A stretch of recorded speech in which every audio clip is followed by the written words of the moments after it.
You vibes.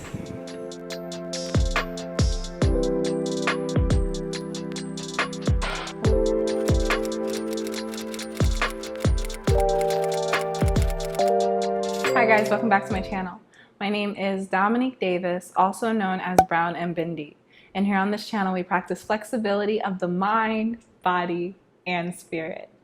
Today, we are going to talk about how to make the law of attraction work for you, no exceptions. Really early in my journey, I learned that life is supposed to feel good. And even though I learned this fact technically, it didn't feel right in my body. I knew that life was supposed to feel good, but because of beliefs that I was holding on to, as well as my anxiety, my body didn't know how to feel good. I did not know how to hold that vibration. So this video is going to be about how to make the law of attraction work for you and how to make your life feel good so that you can shift into the reality where your life feels good all the time. Now, before we get too far into the goodness, you know that I have to talk about my love child, the Manifestation Yoga Collective, MYC. MYC is a group of really cool people who come together to talk about the law of attraction on Saturdays and practice yoga and raise their vibration on Sundays. This is my little group of light workers that I talk to and teach. I recommend books, and we all just come together and discuss where we are on our journeys and what we can do to raise our vibration and, for lack of better words, level up. Also, if you are not in a place where you want to subscribe or, pay for anything right now, that's totally fine. We also have a free Facebook group that you can join. If that's something that sounds interesting to you, go ahead and check out the description box down below, and I'll have links to the Manifestation Yoga Collective as well as the Facebook group. Okay, let's get into the video. The first part of learning how to make the law of attraction work for you is downloading the very simple belief that you attracted everything that you experienced, the good and the bad. A lot of times when people hear this, I feel like they become very defensive because automatically they think of all the negative things that they've manifested in their lives. But you've also manifested plenty of good things. The thing is, if you try to avoid understanding that you are responsible for everything that you've attracted, you can't truly see how your brain works and where you are with the law of attraction right now. You don't have anything tactile to observe as far as your past and how the law of attraction has worked in your past. So by accepting that you are responsible for everything you've experienced, good and bad, you're able to get a clear picture of how the law of attraction has been working in your life and how you as an individual have been using it. And it's also super important to remember that just because you attracted it doesn't mean that you deserve it.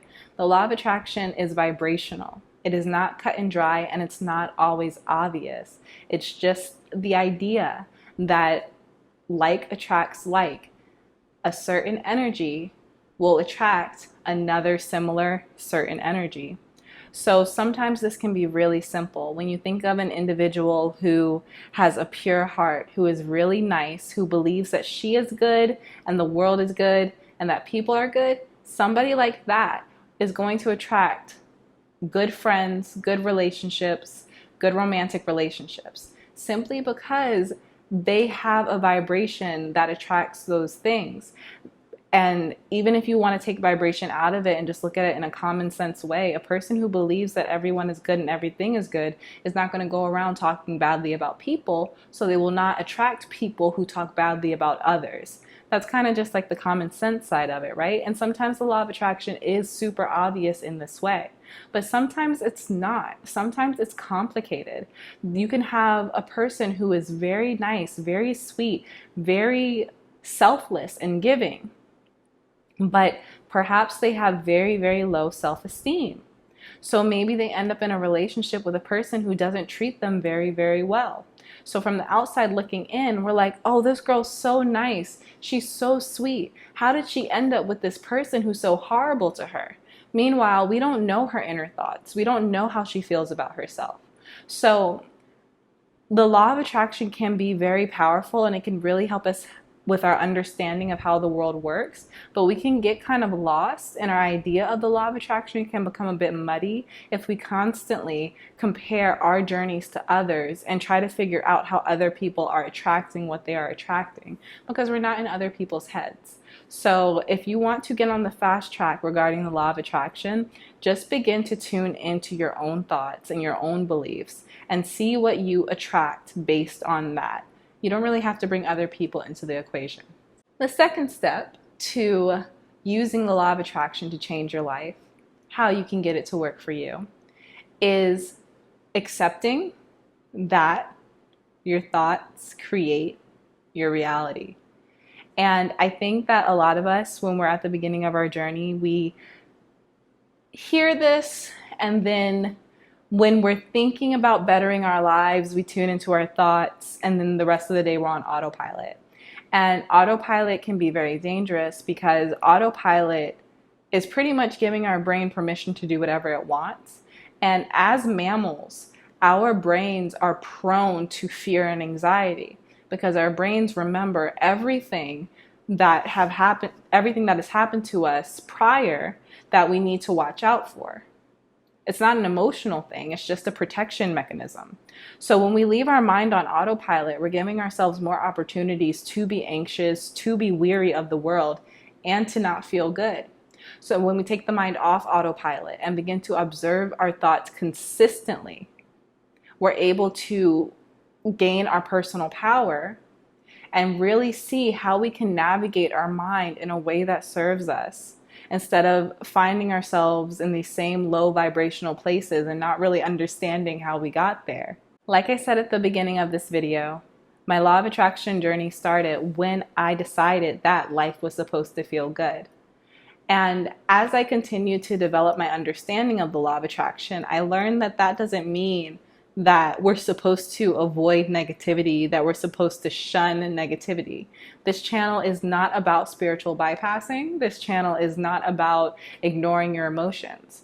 Whenever something negative happens to you, whenever something hurts you, definitely process those feelings. Understand how it feels, and then have an understanding of how long you want to hold on to that feeling based off of what happened.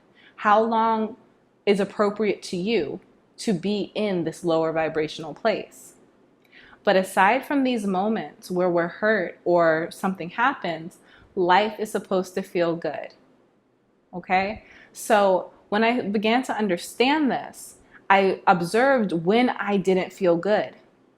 And that gave me this power to go inside myself and ask myself, okay, what's going on in my mind? And yes, sometimes it was valid. Sometimes it was things that I was currently dealing with that I had to work through. But a lot of times when I didn't feel good, it was because of situations that have happened years ago that I would constantly tell myself that I was over, that I wasn't emotionally attached to anymore. So when the body is telling you that the vibration is low, you have a personal power, you have an ability to go within yourself and see what's going on, do a little bit of maintenance. And by doing this, you're able to learn yourself better and understand what your body is holding on to, and learn how to let that go through feeling good. Because life is supposed to feel good unless something isn't right. I had the quote so good in my last video. Life is supposed to feel good. Guys, I recorded this whole video before, and I had the perfect quote, but I just can't remember what it was. So I'm going to go back and watch the last take of this and then put what the quote was at the bottom of the screen. But I can't remember what it was, and it was so good. Because life is supposed to feel good. Feel good unless there's a reason not to. But I was basically just saying that life is supposed to feel good unless something specific happens to make you not feel good.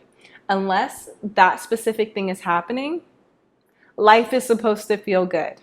So when we don't feel good, it's important that we observe why.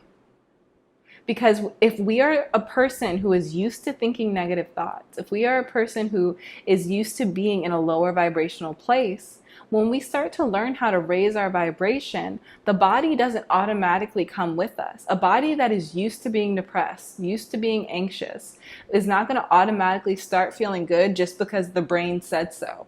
It takes active thought and consistent thought to get the body used to being higher vibrational. So remember, life is supposed to feel good. And based on the law of attraction, feeling good will lead to more feeling good. This is the perfect segue to the next point that I would like to make. Life is supposed to feel good, right? So we have to learn how to let go of suspicion when we do not feel good. I feel like just based off of society, when we are told that we should be happy, when we are told that life is good, our brain is automatically looking for 1,000,001 reasons for life not to be good, for all the reasons we can list to say life is not as good as this lady on YouTube is saying, right? And when the brain does that, it's intellectual. And intellect doesn't always mean that we have to emotionally attach to what our brain is intellectually saying. Of course, we can always think about 1,000,001 reasons why life isn't good, but is that how you want to feel? So when you're going through life and you feel the heaviness in your body, you feel the lower vibration in your body, I think a great place to start is just learning how to simply let go of suspicion. When you want to feel happier, when you want to raise your vibration, but you feel it's kind of just like a heaviness on your shoulders, a tenseness in your shoulders, a tenseness in your body. When you feel that, just learning how to breathe through that and relax. Unless you have a reason to not be happy in the moment, life is supposed to feel good. So as we learn how to raise our vibration, it's also about letting go of the suspicion that something bad is about to happen and allowing ourselves to be happy. To my prior point, if something negative happens, definitely feel it. Don't ignore it. Don't try to shun it away. Because if you try to do that, if you try to just be happy and spiritually bypass whatever, that negative emotion and that negative event can actually become a part of your personality because you pushed it down into your subconscious. And now you believe that whatever happened is just the way life is. It's a part of your belief system now. Instead of just handling that negative emotion in the moment and then learning how to move past it instead of taking it with you. So life is supposed to feel good, but when things happen, we are given an opportunity to better understand ourselves emotionally and learn how to handle lower vibrational experiences. So when we're going through life, when we're learning how to be high vibrational as much as we can, know that you are also learning how to handle lower vibrational emotions. So all this paranoia, all this anxiety of the negativity coming, you can simply tell yourself, I can handle it, because you can. You have made a commitment to learn how to deal with these emotions, to learn how to deal with the more negative aspects of life. So you don't have to fear those negative aspects before they even happen. The last point I would like to make in this video is to talk about how to vibrate high and to set an intention at the same time. Because this is the meat of the law of attraction. This is how you get your desires. This is how you get your manifestation. Life is supposed to feel good, right? I'm going to keep saying it the whole video until you hear it in your head. Life is supposed to feel good. Life is supposed to feel good. So when life doesn't feel good, and there's not a reason for it not to feel good, that's when we have to start practicing different activities to raise our vibration. So this is different for everyone. For some people, it's music. For some people, it's working out. For some people, it's writing. You know, we are all different humans with different personalities. So it's going to be very different and specific to you what raises your vibration. But when we learn how to keep our vibration high, and we learn how to be the happiest versions of ourselves, we are vibrating at a certain level, a high vibrational level. And a lot of the things that we want to attract into our lives are high vibrational experiences. We are actually vibrating at the same level as those high vibrational experiences. So the way that you can begin to tune the dial and make sure that you are manifesting what you want to manifest is by consciously thinking about the reality that you are creating. So as you are vibrating high, start to think about your desire. What do you want? And know that it is coming to you. Begin to think about the person that you have to be to maintain this desire. Think about the life that you have to have for this desire to fit into. You know, something that I say a lot in MYC is that our manifestations are not just singular things. Our manifestations are a lifestyle. Because if we just manifest the one singular thing and our life doesn't support it, it's going to feel out of place and we may not be able to maintain it. So as you are vibrating very, very high, start to think about the desired life that you want to shift into. Because as you are becoming the person that is happy with their life, you are transforming your life to a life that you are happy with. So being conscious of your vibration while also holding thoughts of the reality that you are creating at the same time is the magic combination of drawing your desires to you. I think that is all that I have for this video. I hope that you did enjoy it. If you did, give it a thumbs up because I enjoyed making it. If you would like me to expand on anything that I talked about in this video, just let me know down below in the comments and I will mention it in a future video. Last but not least, please make sure that you hit the subscribe button and the notification bell so that you can become a part of the Bendy Bunch and become a reality bender yourself. I love you so much and I thank you so much for being here. I'll see you next upload. Bye.